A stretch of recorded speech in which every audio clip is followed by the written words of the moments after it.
Bonjour à toutes et à tous. Alors j'espère que vous avez passé une bonne rentrée, en tout cas pas trop agitée. Voilà ce que je vous souhaite, malgré les énergies du moment relativement anarchiques.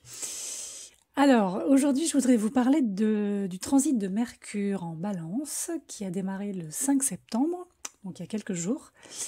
Alors pourquoi Mercure en Balance?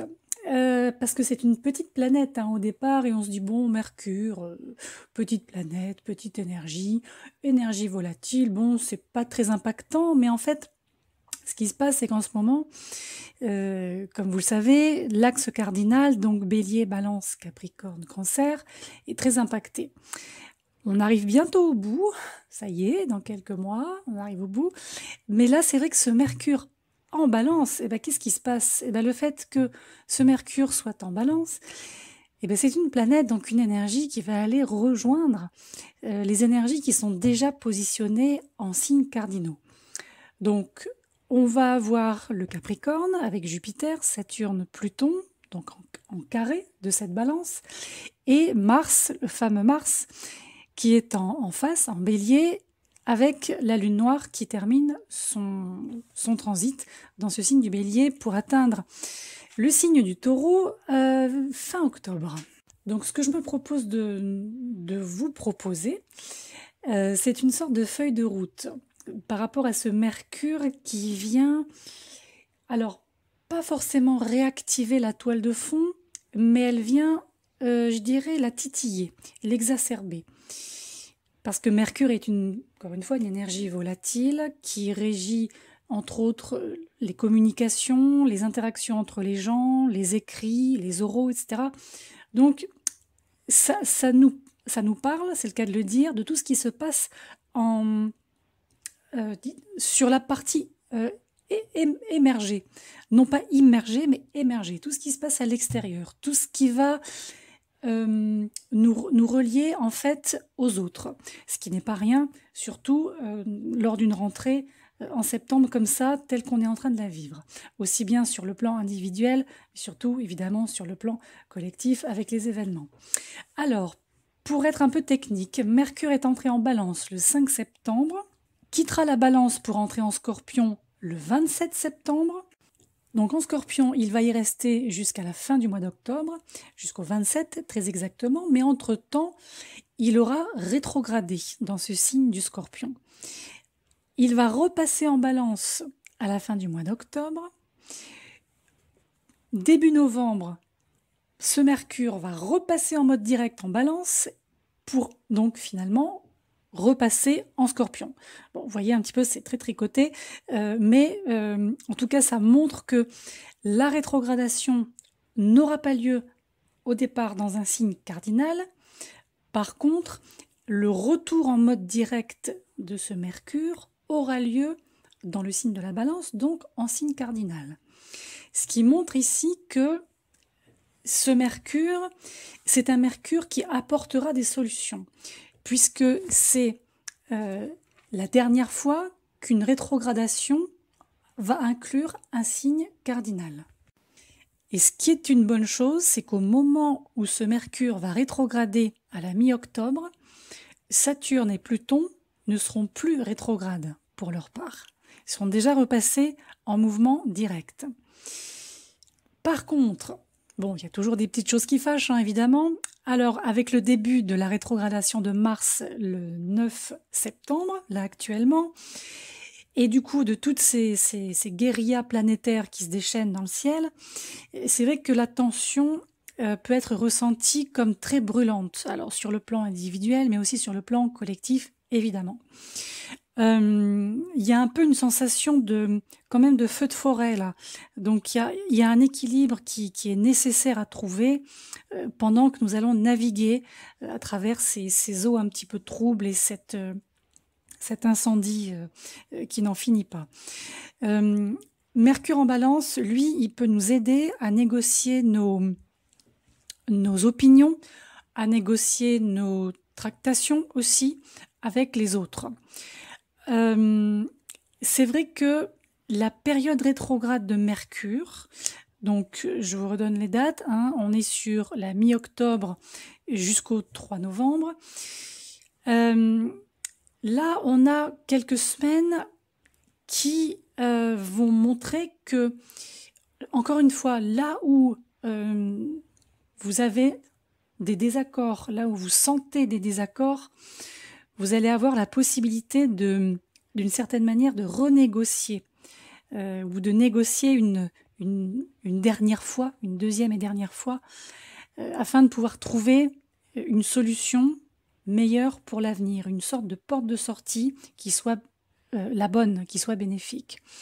Parce qu'avec cette rétrogradation de Mars, je parle bien de Mars, il y a comme une espèce de, je dirais, de relents de nature karmique un petit peu, qui peuvent, peut-être pas pour tout le monde, mais qui peuvent, je dirais, raviver certaines rancœurs, certaines situations, par exemple, que peut-être vous avez cru totalement réglées, totalement effacées de votre vie, et qui peuvent ou se remanifester carrément pour être réglées une bonne fois pour toutes, ou bien juste se manifester, vous savez, comme des espèces de sensations, vous y repensez, ça vous agace, ça vous attriste.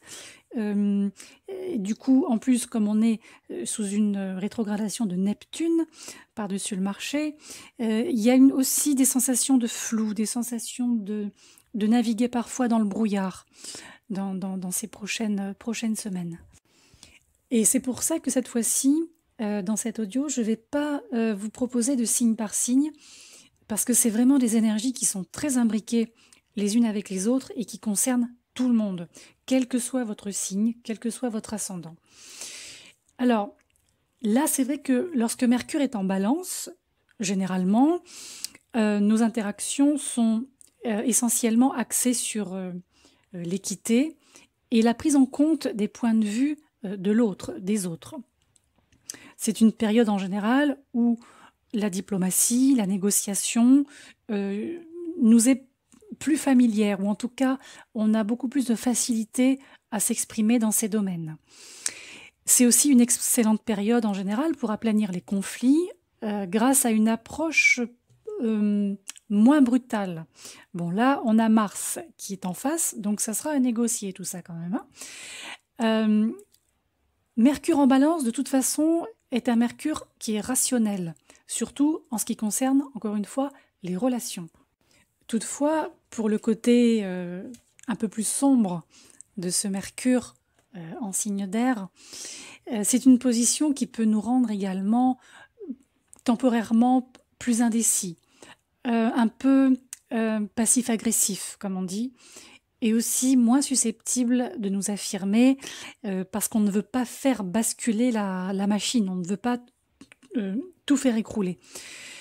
Et du coup, nos paroles, nos mots, MOTS, je précise, peuvent à ce moment-là devenir un peu plus superficiels, un peu plus trompeurs, car on a tendance à dire aux gens ce qu'ils veulent entendre pour avoir la paix, pour maintenir une forme de paix. Et d'ailleurs, durant la rétrogradation de Mercure, donc mi-octobre, début novembre, c'est comme si en fait on allait retracer une partie du transit de la balance avant de pouvoir retrouver davantage de clarté et aussi davantage d'assurance pour avancer. Et là aussi, durant cette rétrogradation, mi-octobre, début novembre, il faut noter que certains de vos accords, certains de vos contrats, certains de vos arrangements, des choses que vous avez peut-être mises en place, des choses que vous avez peut-être signées, peuvent être, je dirais, examinées à nouveau à cause de ça. Donc moi j'ai envie de dire, ne vous engagez pas à 100% dans quelque chose d'ici début novembre, ou même mi-novembre si vous pouvez. Mais disons qu'en tout cas, jusqu'au 5 novembre, allez-y sur des œufs, parce que tout ce que vous avez mis en place, tout ce qu'on a mis en place, je vais m'inclure, auront tendance à être réexaminer. C'est vraiment le verbe que je vais employer, c'est réexaminer. On va reprendre les choses et on va tout revoir de A jusqu'à Z.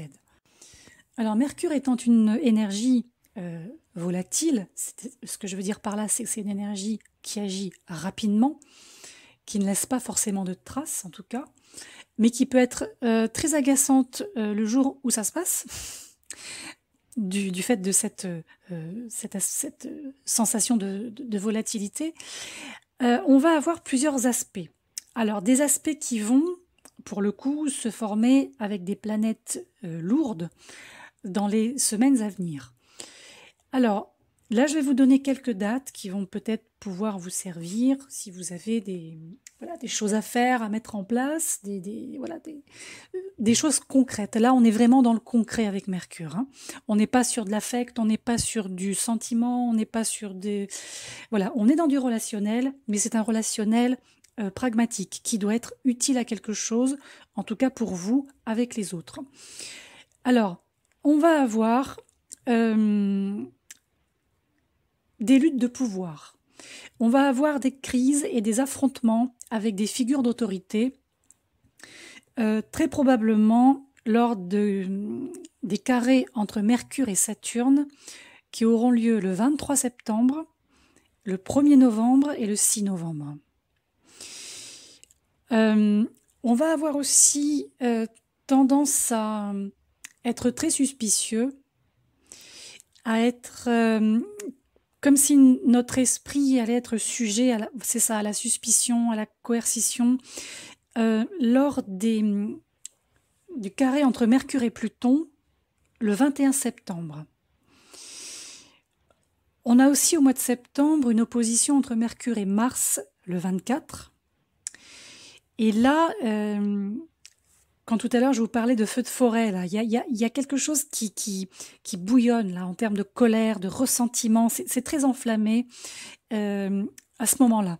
Donc, moi j'ai envie de vous dire, attention, évitez peut-être toute forme d'action, si c'est possible.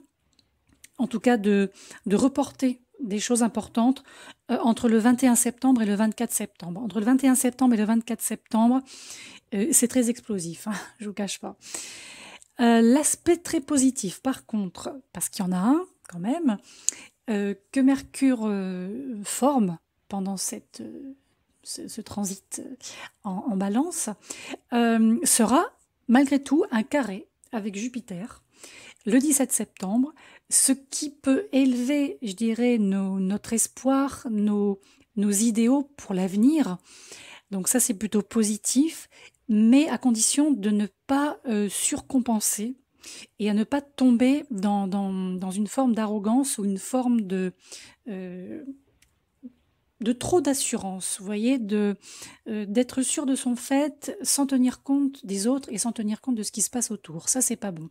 Donc là, le carré Mercure-Jupiter, il est je pense, à vivre, à envisager en termes d'espoir et en termes d'idéaux. Même si pour l'instant, il se passe rien. Même si pour l'instant, ça patauge, c'est pas grave. Mais en tout cas, là, Mercure, c'est aussi l'état d'esprit, il faut pas l'oublier. Ok, Jupiter, c'est bénéfique, c'est la planète de l'expansion. Donc là, on est sur un carré Mercure-Jupiter, il n'y a rien de grave qui va se passer. D'autant que Jupiter repasse en mouvement direct à partir du 14 septembre. Mais par contre, il faut garder une vibration élevée en termes de mental, ça c'est important.